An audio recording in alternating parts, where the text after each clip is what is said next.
Habiendo habido grande controversia, levantándose Pedro les dijo: varones hermanos, vosotros sabéis como ya hace algún tiempo que Dios escogió que los gentiles oyesen por mi boca la palabra del Evangelio y creyesen.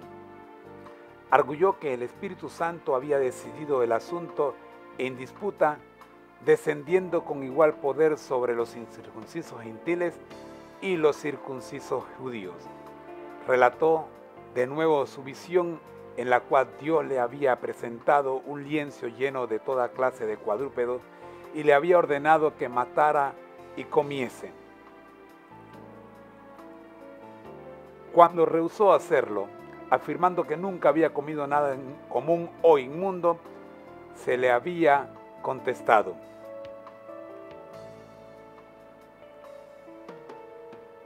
lo que Dios limpió, no lo llames tú común. Hechos 10:15.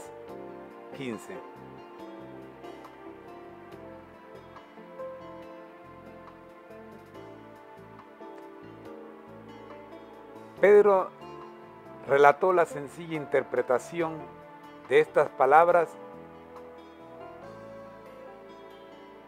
que se le dio casi inmediatamente en la intimación a ir al centurión e instruirlo en la fe de Cristo.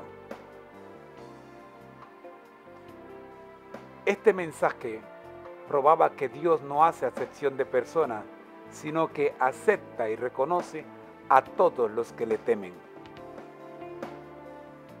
Pedro refirió su asombro cuando, al hablar las palabras de verdad a esa asamblea reunida en la casa de Cornelio, fue testigo de que el Espíritu Santo tomó posesión de sus oyentes, tanto gentiles como judíos. La misma luz y gloria que se reflejó en los circuncisos judíos brilló también en los rostros de los incircuncisos gentiles. Con esto, Dios advertía a Pedro que no considerase a unos inferiores a otros, porque la sangre de Cristo podía limpiar de toda inmundicia.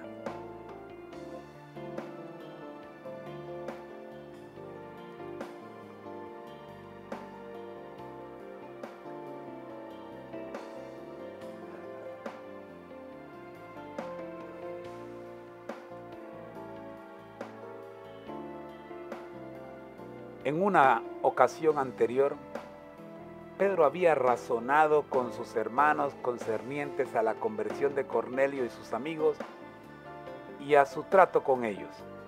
Cuando relató en aquella ocasión cómo el Espíritu Santo descendió sobre los gentiles, declaró, Hechos 11:17, así que, si Dios les dio el mismo don, también como a nosotros, que hemos creído en el Señor Jesucristo, ¿quién era yo que pudiese estorbar a Dios?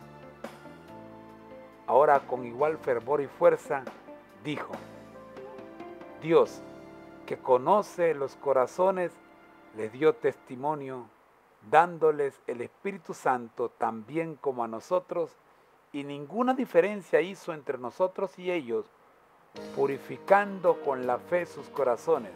Ahora pues, ¿por qué tentáis a Dios, poniendo sobre la cerviz de los discípulos yugo que ni nuestros padres ni nosotros hemos podido llevar? Este yugo no era la ley de los 10 mandamientos, como aseveraban algunos que se oponen a la vigencia de la ley. Pedro se refería a la ley de las ceremonias, que fue anulada e invalidada por la crucifixión de Cristo.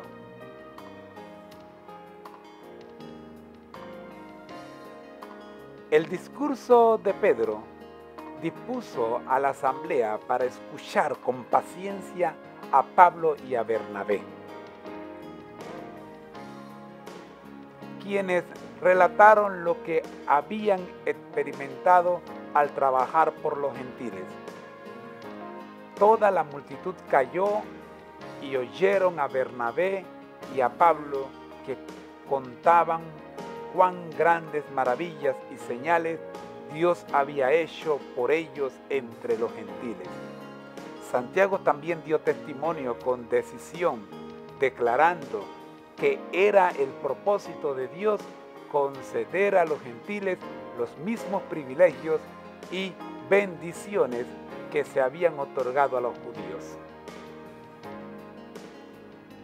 Plugó el Espíritu Santo no imponer la ley ceremonial a los conversos gentiles, y el sentir de los apóstoles en cuanto a este asunto era como el sentir del Espíritu de Dios.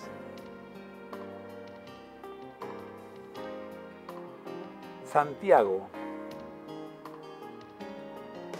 presidía el concilio y su decisión final fue: yo juzgo que los que de los gentiles se convierten a Dios no han de ser inquietados.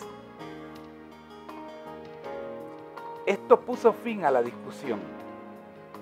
El caso refuta la doctrina que sostiene la Iglesia Católica Romana de que Pedro era la cabeza de la Iglesia. Aquellos que, como papas, han pretendido ser sus sucesores, no pueden fundar sus pretensiones en las Escrituras. Nada en la vida de Pedro sanciona la pretensión de que fue elevado por encima de sus hermanos como el vicegerente del Altísimo.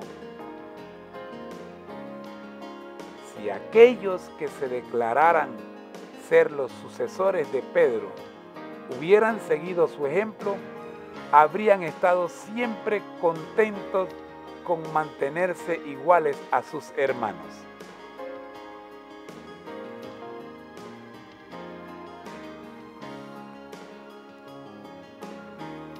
En este caso, Santiago parece haber sido escogido para anunciar la decisión a la cual había llegado el concilio. Su sentencia fue que la ley ceremonial y especialmente el rito de la circuncisión no debía imponerse a los gentiles ni aún recomendarse. Santiago trató de grabar en la mente de sus hermanos el hecho de que al convertirse a Dios, los gentiles habían hecho un gran cambio en sus vidas y que debía ejercerse mucha prudencia para no molestarlos con dudosas y confusas cuestiones de menor importancia, no fuera que se desanimaran en seguir a Cristo.